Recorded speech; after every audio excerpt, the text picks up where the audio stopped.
The art of a promoter is making the right matches, bringing him through at the right level, stepping up when you feel it's ready, looking for a moment in time. You know, I suppose in some ways it's a bit of an art to do that, and, you know, and I like to think over the years we've been more successful than not in delivering.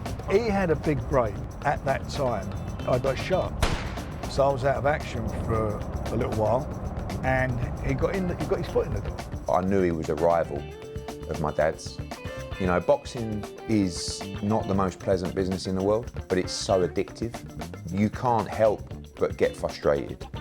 You can't help but question people's loyalties. You can't help but go to bed with one eye open. I grew up in Dagenham in East London, and my dad was a bus driver who died very young. My mother was a child lady, a cleaning woman. She used to clean houses. So we were poor.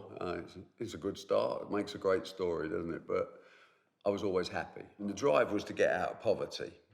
I've got to say, I quite like it. I wasn't envious of other people having things, but I wanted a level playing field to have a chance to have those things myself. So my mother pushed me into chartered accountancy, of all things. Even when things were going really well with the snooker business in the 70s, I still wanted more. And together with a pal of mine, Freddie King, ex-pro fighter, solid individual, I think that's a nice way of describing it, we took over virtually the whole of the East End with a new business which did fruit machines, jukeboxes, pin tables. And along the way, this little fresh-faced kid came into my world called Frank Warren. I never knew Barry years ago, but I knew Freddie Hill, who was his partner, because Freddie Hill was much older than me. And when I was a kid, I worked in Smithfield Meat Market, and I had a little bit of a tear-up with him down there, because he was a bit of a bully, Freddie. Freddie was an ex-fighter, by the way, he was an ex-boxer. He got involved in the same business as me, which was the machine business. You know, we used to put the pool tables into pubs and clubs.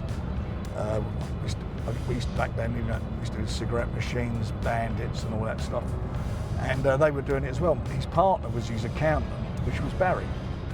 Over the years that followed, our paths would cross. Occasionally, we would work together on the odd project, but we were never comfortable working with each other. I don't know if you would admit, but I don't trust him, you see. And he probably don't trust me, and that's fine. But socially, perfect. Can't help but get on with the man, lovely. Would I do business with him? No. My uncles, a couple of my family boxed in the army and all that sort of stuff. I had a couple of relations who were professional boxer, Johnny Wall, and another relation of mine was Lenny McLean, who was what they call the unlicensed champion. He watched that Lock, Stock and Smoking Barrels. I dedicated the film to him. He was in that. That's how I got into promoting through him, which is purely by accident. But what happened was he fought a guy called Roy Shaw, who was like an ex-pro fighter who Mickey Duff used to manage. And they offered Lenny, it was like derisory money, some stupid amount of money. And I piped up. So next minute, we're promoting this fight. That was it. And that's how I got into it. I think Frank and I are such two so different people. The one thing we had in common was competition that runs through our blood. We want to win. So we're both winners. He's a very good boxing promoter, there's no doubt about that. But he stayed predominantly, not exclusively, but he predominantly stayed as a boxing promoter. He loves it. And he's had a career that's been up and down over the years that I don't have. You can't take the accountant out of me. I like profit. I like to be able to plan a sustainable future. Figures don't lie. He's the great survivor. I have to take my hat off to him. The guy's been shot. The guy's had huge financial issues through his life. He's overcome them. So hat off to Frank Warren. I like the cut and thrust of it. I love fight nights, and I love the journey of working with young guys, young fighters, especially fighters who've not gone to the Olympic Games or won gold medals. You know, Ricky Hatton never went to no Olympics. Joe Calzaghe didn't. You know, Naz didn't. Nigel Benn did. They've got a great career. They made a lot of money. They've hopefully set themselves and their families up securely, financially for the rest of their lives and enjoying life. And it's good to be involved in that. 5 versus 5 is the brilliant turn the clock back to the days when things were settled in the car park. I have to win. And I know he feels the same. So it's no hard wishes. I pulled Eddie into my office the other day and said, son, this is a great day. It's a great card. I said, but I want to win. And I looked him in the eyes and I realised the apple doesn't fall far from the tree. I think just the drama, the aggravation, the people, victory, defeat, dreams, nightmares, just for me always been the purest sport of all.